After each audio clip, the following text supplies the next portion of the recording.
Welcome to This Week in East Brunswick. This week, students at Brook School participated in their annual science fair. A local congregation is celebrating its 25th anniversary this year.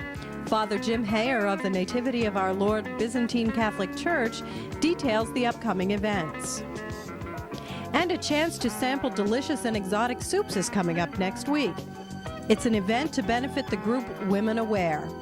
All of these stories and more are coming up, including a review of Monday night's Township Council meeting. But first, here's next week's Channel 8 program schedule. The last week of March begins with basic floor moves on Look Great, Feel Great. Lenore Kulik shows you how to tone easily Monday morning at 10 a.m. At 10:30, preschoolers explore stories about elephants on Stories from the Library with librarian Carol Phillips. Tuesday evening, tune in to Just Kidding at 7 o'clock for kid news, book reviews, jokes, skits, and the winners of the Yo-Yo for Sale contest. At 7:30 Tuesday, Paul Hansen and his guest David Perlman discuss variable income annuities on You and Your Money. Exercise the Right Choice follows Tuesday with host Judith Lebline at 8 o'clock. Programs for gifted and talented students are highlighted on Spotlight on Education Wednesday night at 7:30, and Teen TV follows at 8 with a look at teens involved in community theater. Thursday evening brings another edition of This Week in East Brunswick at 7 and 8 o'clock, and at 7:30 learn about accessibility for all, the Seeing Eye Dog. Tune in to Channel 8 24 hours a day for information about community events.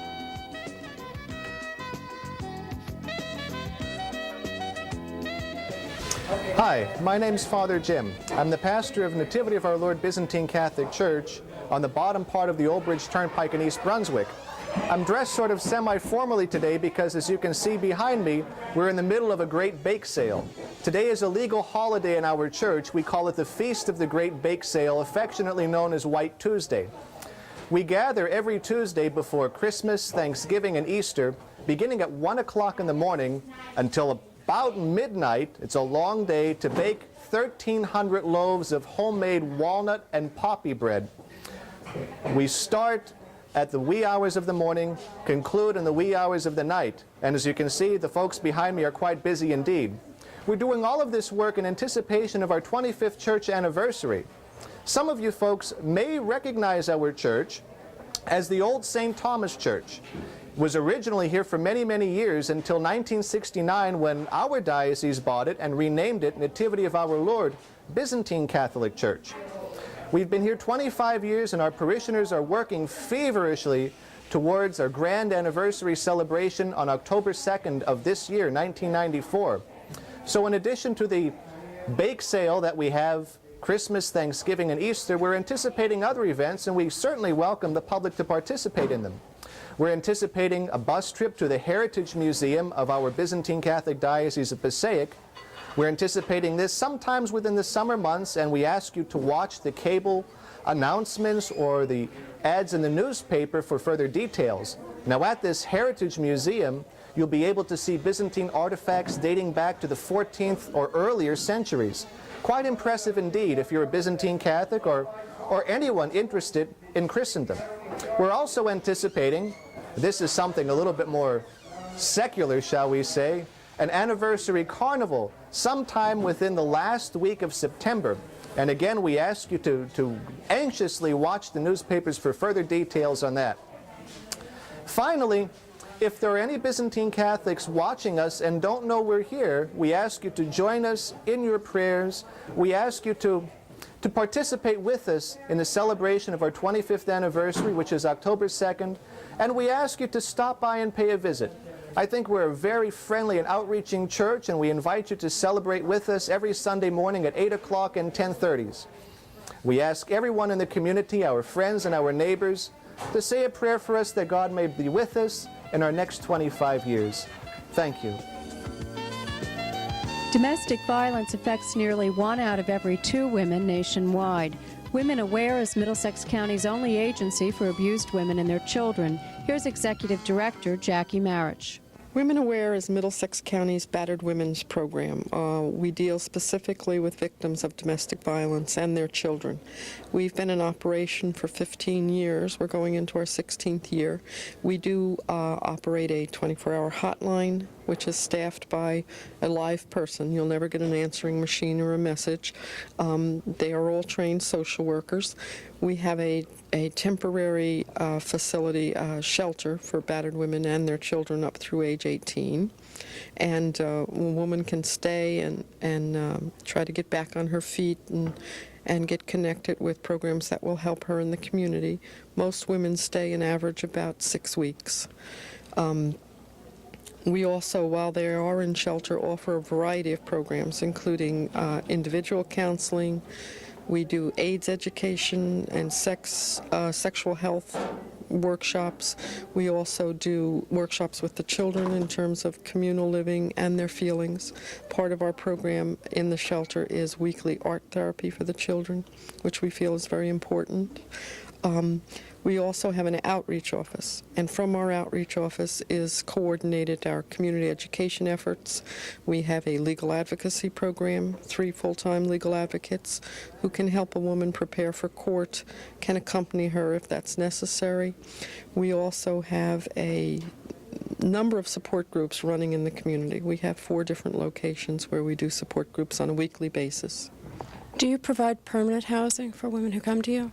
No, we don't. We, all of our services through our agency are done on what's known as an empowerment model. We help women who have been in situations where they've been demeaned in a lot of ways by their abuser to recognize their own strengths and their own ability. Women will find their own housing while they're with us. What we can do for them is help them locate the agencies who are housing experts. We work with the Middlesex County Housing Coalition, the Match program, which helps people to find apartments that they can share with other people.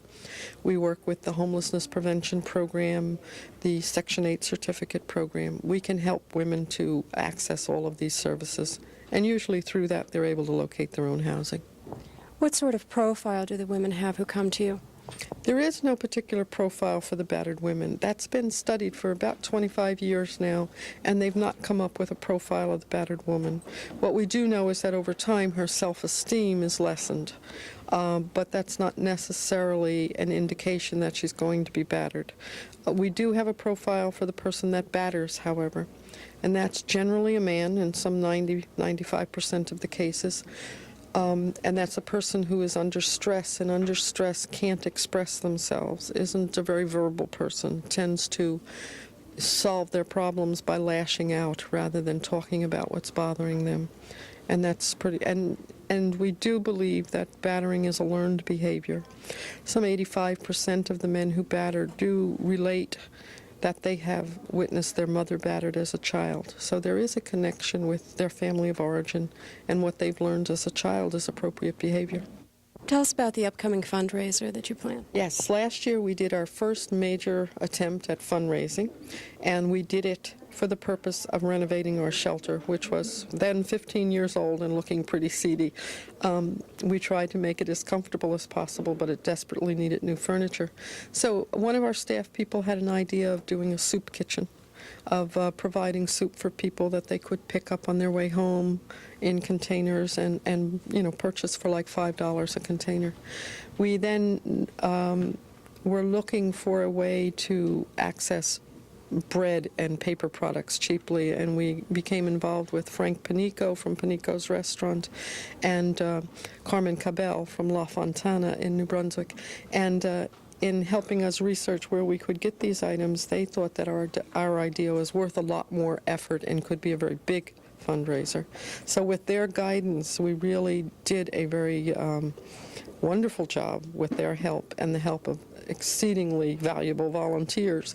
We were able to do a major fundraiser, which netted us about $16,000 in profit. And it was very exciting for us both to raise that much money by ourselves and also to recognize how many people support the work we do.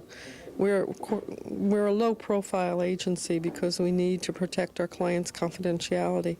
And it was quite heartening for us to see how many people came out that were concerned about the work we do and cared about the people who were affected. So it is going to be repeated this year. It will be March 29th, again at the Hyatt, and the Hyatt provides all of its services as a donation to our agency, including the servers. Everything is donated. We do not purchase anything except perhaps stamps to send out tickets, etc. The tickets are $30 a piece. If you come to the door the night of the event, they're $35, and they can be accessed by calling our outreach office, which is 937-9525. And it's at 6 o'clock, and it lasts only 2 hours.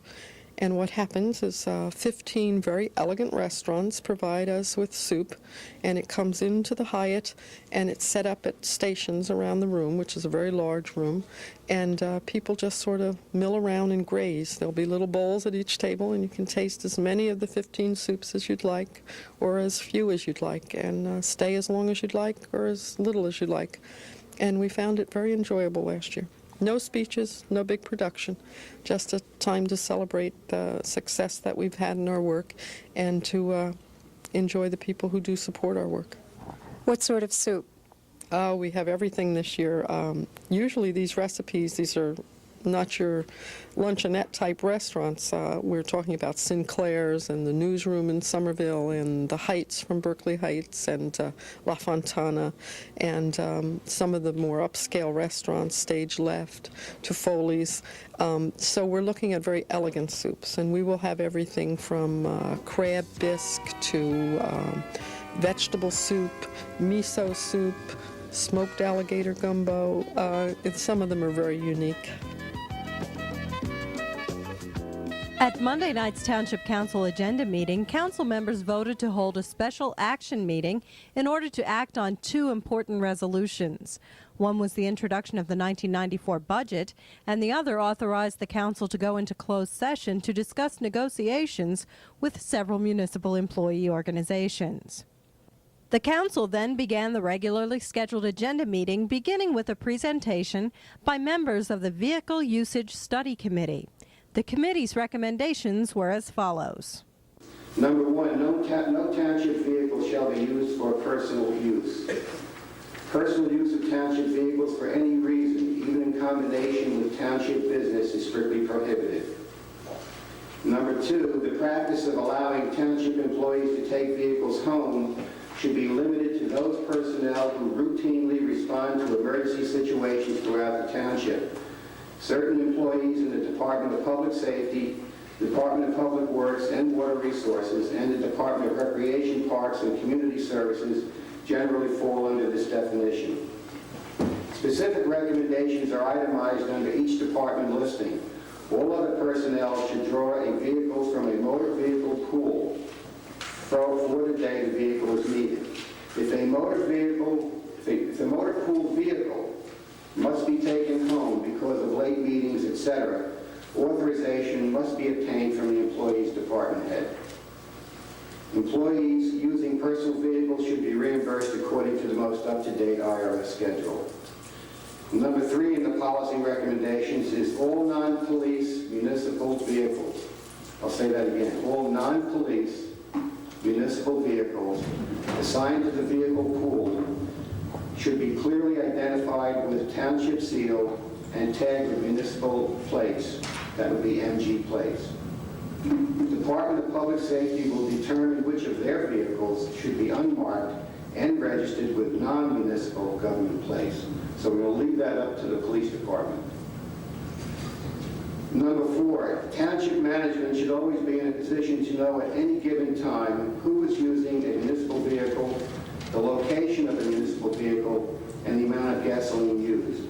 Measures deemed appropriate by department heads must be utilized to ensure accountability regarding vehicle usage.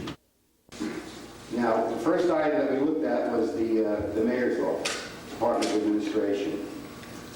This recently purchased vehicle should be assigned to the administration vehicle pool, and there is no administration vehicle pool as I understand it right now.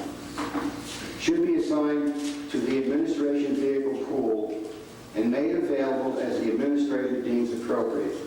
The administrator shall cause a log to be maintained containing detailed information on the use of this vehicle. The vehicle should be tagged with NG plates and the township seal should be prominently displayed. The vehicle should not be brought home except in extenuating circumstances. Preferably, personal vehicles should be used when attending after business hours non-emergency functions such as meetings, dinners, ribbon cutting ceremonies, etc. Standard gasoline reimbursement should be given when personal vehicles are used. Committee members also recommended that the council make the committee a permanent one with accountability to the residents. The committee wanted to make sure that anything that it came up with would show accountability to the residents of this township and also show that council members and employees as well want to take very good care of their vehicles, make them last, make them usable, and not be accused of buying or spending money on capital purchases that it doesn't really need to do. And I think if you adopt at least most of these recommendations, I think you'd be well on your way to do that. Council members reacted favorably to the committee's recommendations, but will wait to adopt those recommendations into a resolution. In other council news, Mayor Ira Oskowski made his recommendation in the appointment of a new director of the Department on Aging. The mayor recommended that East Brunswick resident Fran Galina be appointed to the position, left vacant by retiring director Cynthia Schachter. You have the applicant's resume in front of you. You can see that she has strong business experience, and that is exactly what I needed. I needed somebody that has strong business experience to carry out the issues of that department. She is extremely qualified, and I'm very, very confident that she should receive your advice and consent and the entire council's advice and consent. Councilman Hudak voiced concern about the appointment of Galina since she is the East Brunswick Republican Organization's vice chairwoman. I don't think any political person should be attached to being the department head as far as qualifications are concerned. I was sitting with Fox, I was sitting with the whole bunch of them. They would never think of doing the things that we have been doing. Mayor Oskowski stood by his recommendation. The Department of Recreation, Parks, and Community Services was awarded 3 very significant awards this week from the New Jersey Recreation and Park Association. The awards were presented during the 19th Annual Awards Banquet for NJRPA at Bally's Hotel and Casino in Atlantic City. Words Magazine, a publication for teens in the community, was recognized for excellence in publicity. The magazine features articles of interest to teens as well as program information. Teen reporters also contribute to the publication. Karen Burke, manager of the Division of Recreation, accepted the award.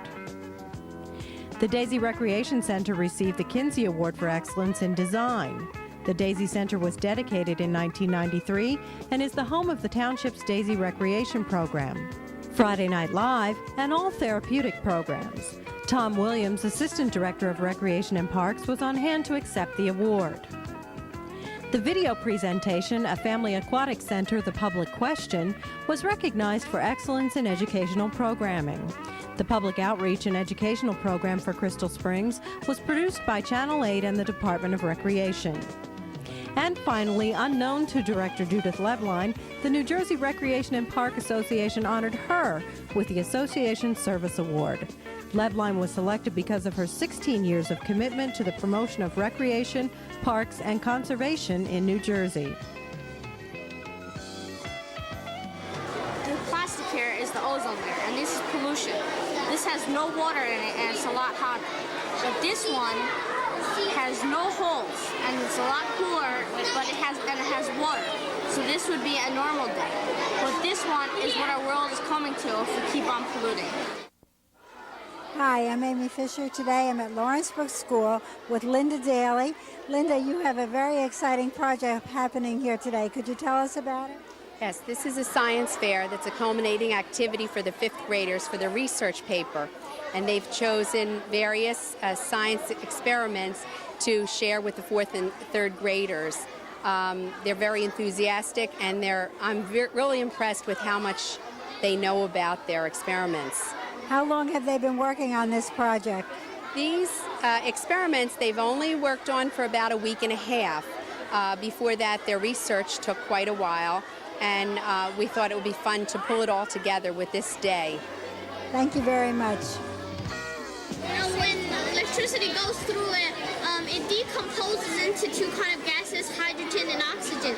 The positive one is oxygen, and the negative one is hydrogen. And oxygen and these are pure oxygen bubbles. When they mix together, they explode because they don't like each other. So and they release gases. So when the gases have only one way to escape, and that's through the top of the volcano.